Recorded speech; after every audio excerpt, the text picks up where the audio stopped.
Over 2 weeks out from the FBI's Mar-a-Lago raid, and we're still without any sort of specific information to evaluate the evidence and therefore the legitimacy of the entire event. We're left instead with just the Bureau's general assurance, "Trust us." But the trouble is, that's the same thing they said to the FISA court to get a warrant to spy on Trump associates last time around.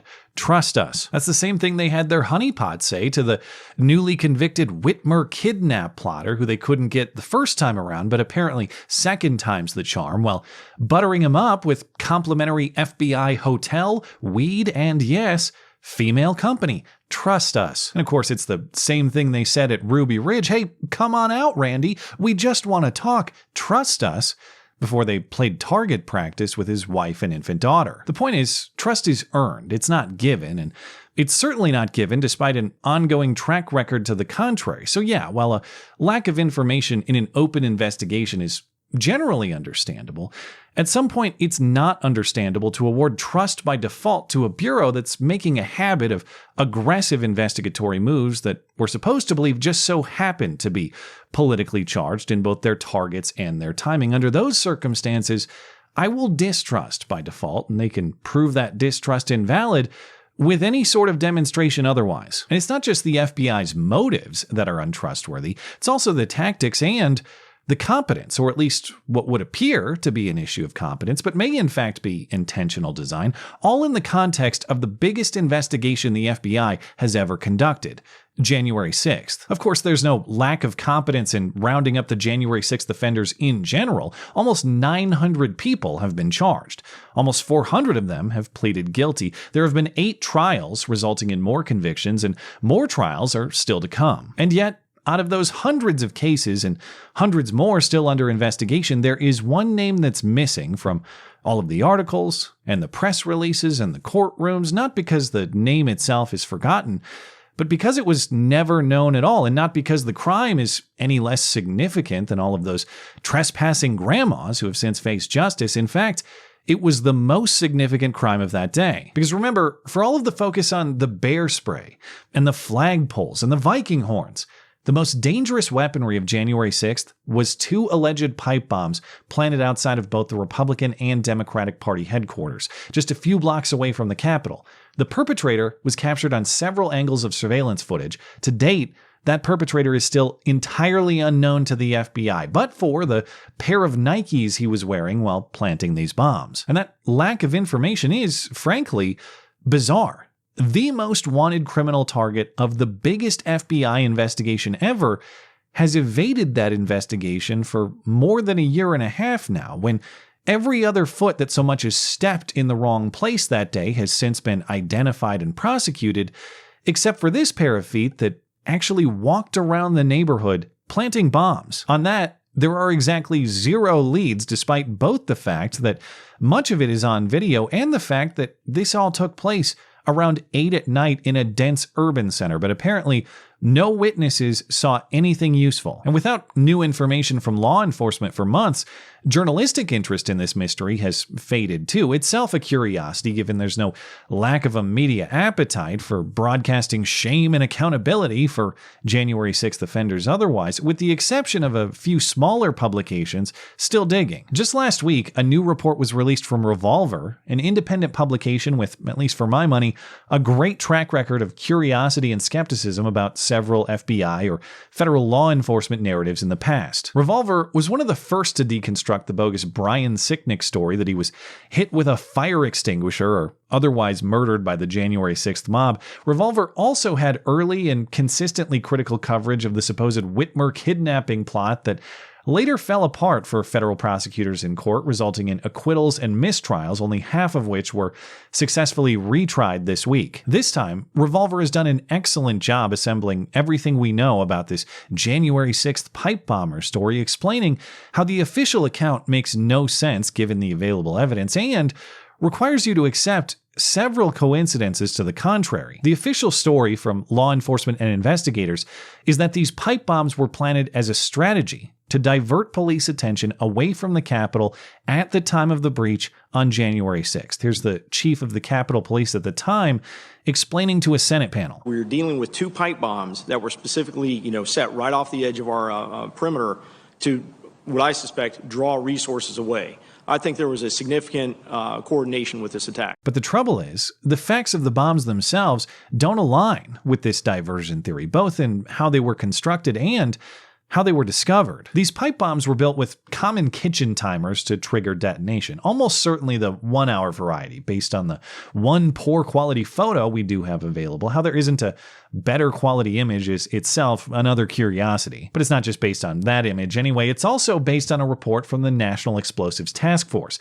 That report is also not public, though it is referenced by, and therefore likely in the possession of, CBS News. That same report confirms there was no remote detonation capability for either bomb. Detonation relied on the simple 1-hour timer expiring. But if the intent was diversion, you can't achieve that with a 1-hour timer set at 8 p.m. the night before, which we know was the time of bomb placement based on the available surveillance footage and the FBI's description. Because this isn't just the person suspected of planting the bomb based on right place, right time analysis. According to the FBI, we can see this person actually do it on video at the DNC at 7:52 p.m. The placing of the bomb is eclipsed by a bush at this angle, but the FBI says that's what's happening here. And this is the location where the bomb was discovered the next day, meaning that bomb would detonate that night if it was actually armed, which wouldn't create a diversion at all. It would have had the opposite effect. It would have created a stronger law enforcement lockdown, or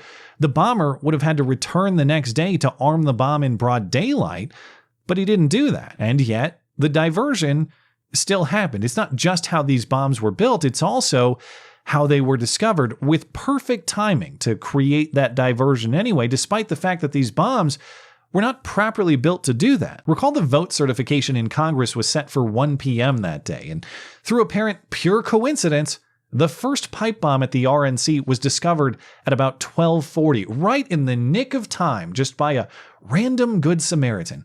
Carlin Younger is her name. She was working remotely at her apartment, and she left to do some laundry, which required her to walk through the back alley that she shared with the RNC, and she just stumbled upon the pipe and the wires and alerted law enforcement. But just how random is she? Well, she worked for a communications firm with a multi-million-dollar contract with, yes, the FBI, according to another excellent piece of analysis on this story by Julie Kelly. And perhaps that's not that much of an oddity in a town that's built on government entanglement, but do take note of these coincidences because they just keep stacking. It's not just that Younger found the bomb in the nick of time, but according to reporting, that timer for detonation was in fact engaged, but stuck with 20 minutes left. Why is that significant? Because she found it at 12:40 with exactly 20 minutes to go until the congressional vote certification at 1, and almost perfectly timed with the 12:53 initial breach of the west side of the Capitol. Immaculate timing in multiple ways for that discovery, but wait,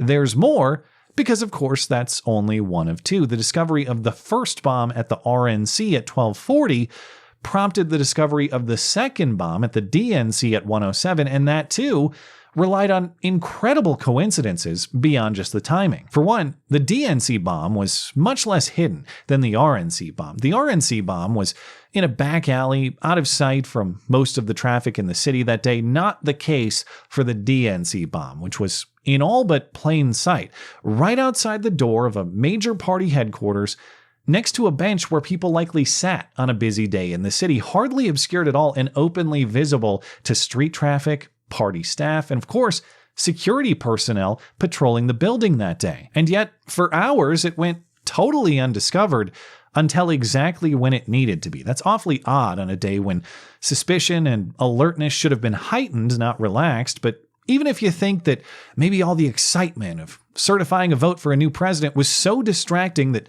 nobody noticed a bomb just hanging out on the sidewalk, well, apparently even the bomb-sniffing dogs were too excited too. Or, as Revolver notes, maybe they got coronavirus and they lost their smell. Who knows? Whatever the case, the bomb-sniffing dogs didn't sniff very well with this particular bomb. They didn't detect it at all when they did a sweep of the premises prior to the entry of then Vice President-elect Kamala Harris that morning. And if, for some reason, the dogs weren't present that day, though they usually are for such sweeps, either way, This wasn't a sweep by DNC building security. This was a sweep by the Secret Service, trained to look for exactly this sort of threat, but they didn't find it right in front of the building entrance. Well, maybe the bomb was fake, you might think. Maybe the reason the agents and the dogs didn't find it is because there was no actual explosive to alert them. Nope.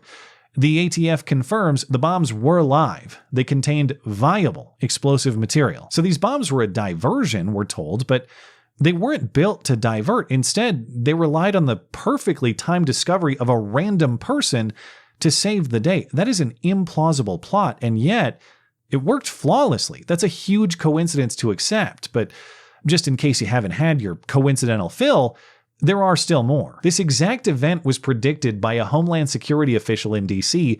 who planned for January 6th on December 30th, presenting a scenario in which someone plants explosive devices on the side streets near the Capitol as a tactic to distract law enforcement and facilitate entrance into the Capitol, and then exactly that happened a week later. Famous not Fed Ray Epps, who himself was out on the town the night of January 5th, urging others to attack the Capitol the next day while the pipe bomber was patrolling around planting these bombs, he too said in his interview with the FBI that he was also afraid there would be a bombing on one of the side streets. Of course, he was just there to help if such a threat ever presented itself. And despite that amazing foresight, the investigators apparently never saw fit to ask Epps about the pipe bombs specifically. Okay, but how does all of that implicate the FBI, though? Sure, there may have been some shenanigans that night, but the FBI isn't the only band of hooligans who might organize such a thing. That's true, but the FBI's hooliganism continues. The Bureau is, of course, begging for your help in identifying the bomber and has been for the entire 18 months since. We believe the information released today will help someone recognize the suspect or something about them. If you do, please come forward and share that information with us. That guy begging you, of course, was fresh off his job overseeing the Whitmer plot entrapment in Michigan, or at least partial entrapment given this week's convictions, which itself included, yes, the federal facilitation of explosives acquisition. This guy overseeing that operation was then promoted to run the DC FBI office just in time for January 6th and to beg for your help investigating it. But those two are just simple coincidences. So the guy in charge got promoted and is now in charge of the January 6th investigation. The guy in charge of the whole Detroit field office is now in charge of the whole Washington field office. That is astonishing. Even odder still is that despite these pleas for your help, it appears the FBI is withholding video evidence that might help you help them. Of course, the reason we know the bomber planted the bombs when he did is because of a combination of area surveillance footage that has allowed investigators to track the bomber's movements. He placed the first bomb at the DNC at 7:52, which we can see from a surveillance camera at the DNC building. But that is not the only angle of footage. The FBI has also released this angle, which shows the bomber scouting the same area at the DNC about 10 minutes prior to the bomb placement.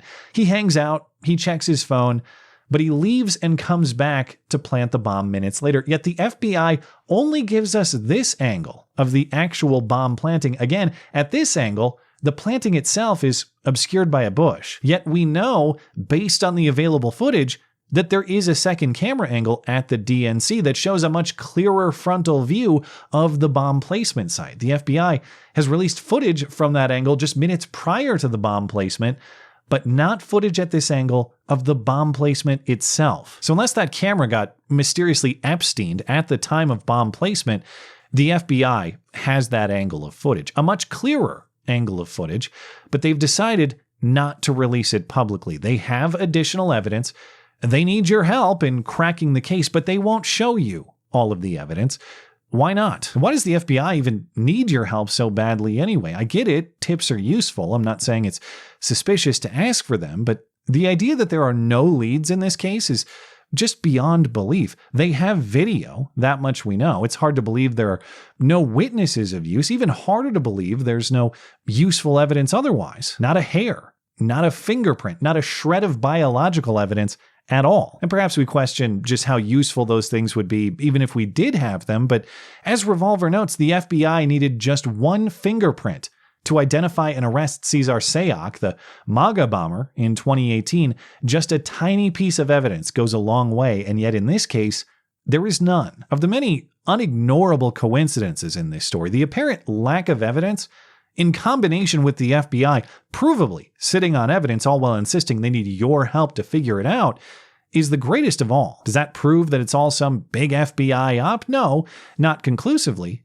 but it does prove that they only want so much of your help.